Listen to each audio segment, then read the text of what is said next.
Hi, Martin Davison here from the YMG Justo Golf Academy. Just thought I'd post a quick video looking at just different types of chipping setup.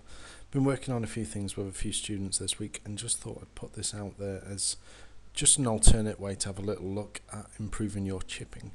On the left hand side I've got a bit more of a traditional setup as opposed to the right hand side, which I'd term a bit more of a modern setup. Some of the key differences here, just before you go anywhere, is on the left hand side in the traditional, the feet are very open to the target line. We've got the classic ball back in the stance position, which therefore leads to quite a lot of forward shaft lean address.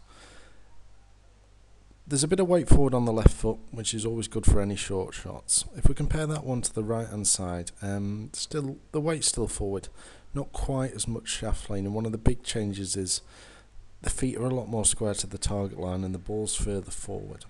The biggest difference this makes, if I just get rid of some of these lines that I've just drawn on here, is the angle of attack into the golf ball. If we look at the one on the left hand side where the ball's quite a long way back, coming in to hit this, we're going to have a fairly steepish angle of descent.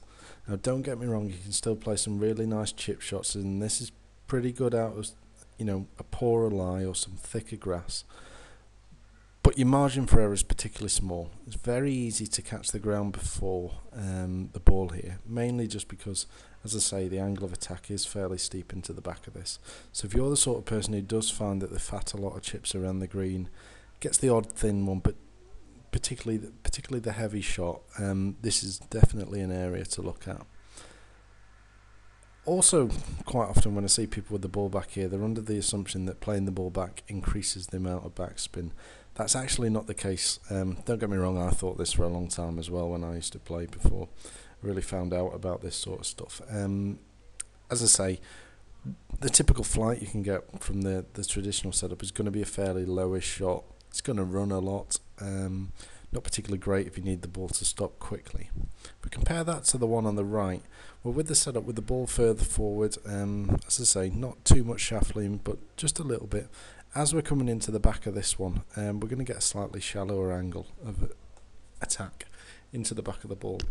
Main benefits to you, particularly if you're a recreational golfer, but this can still really help anyone, even lower handicappers, is your margin for error has just gone up.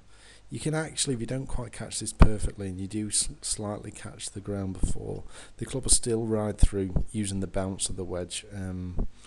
You'd expect to hit a much higher shot. The ball's taken off pretty sharpishly here. That's because we got the ball further forward as we'd expect, a bit closer to the low point of the swing. But the big advantage here, as I keep emphasising, is your margin for error does just really go up. So what I certainly recommend is giving this a go, starting to practice it a little bit before you get out and take it out maybe in a competition, but definitely look to get the ball further forward with your shots around the green. Just improve the quality of the contact and the consistency. If you've got any feedback about any of this, I'd certainly love to get in touch. Please feel free to post some comments below, or you can find me on my Twitter and Facebook page, and yeah, just get in touch. I hope this works for you.